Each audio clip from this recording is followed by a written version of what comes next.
waivers will not pay for housing. So in any circumstance, unless you are receiving active treatment in an institutional setting, you are going to need to be thinking about how are you going to pay for housing.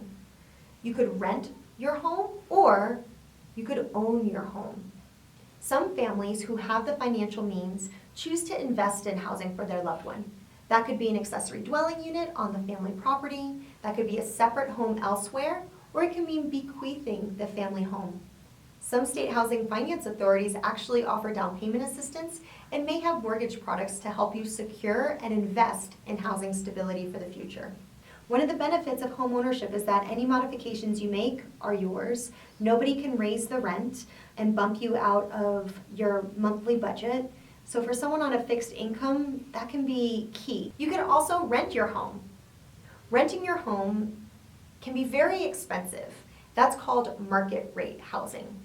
I mean, here where I live in Denver, Colorado, you have to make nearly $24 an hour working full-time just to afford a studio.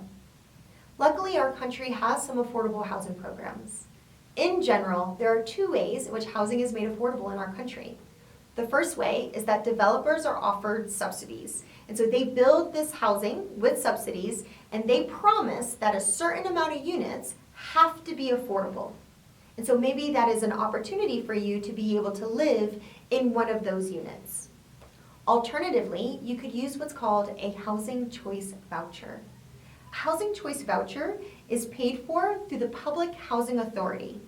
There are often wait lists, and sometimes wait lists don't even exist. So it's really important that as soon as possible when you turn 18, if you're interested in using a housing choice voucher, that you apply to be on the wait list or at least be notified for when a wait list opens.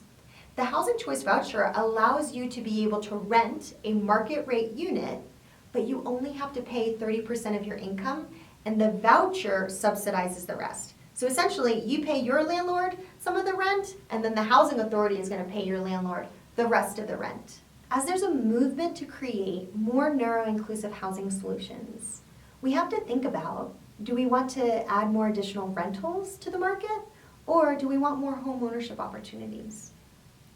And so I wanted to just kind of talk about the benefits and considerations of both. If you decide to rent, you have more flexibility. You can get in and out of your home a little bit easier in terms of breaking a lease. You're not as committed. There's also a lot more opportunities for rental assistance that aren't available when you own your own home. Some of the considerations, though, in a rental property is that if you do need significant modifications, your landlord may or may not accept them. Yes, there is the Americans with Disabilities Act that is supposed to be able to protect people so they can access the accommodations they need. But sometimes things are tricky, like soundproofing or changing light fixtures. These are things that maybe a landlord is uncomfortable with changing. A couple of things to consider. If you open an ABLE account when your loved one is in elementary school and you start to save just $50 a month, you might have enough for a down payment on a modest home for your loved one. Being able to invest in housing allows for that stability that is so very important for this population. The rental market is sometimes volatile. Maybe rent is going to be raised, or maybe a landlord is going to say that you can't do some form of modification that would increase accessibility. It's really important that we're thinking about the future and how we're going to pay for housing.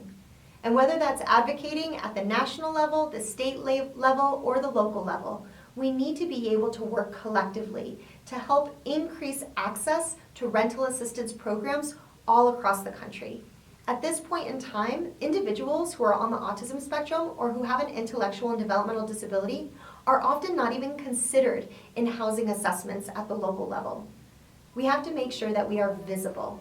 And so when you ever get the opportunity to advocate in the affordable housing space, I encourage you to, because a lot of people are going to need a home, and market rate rent is just not feasible for the majority of this population.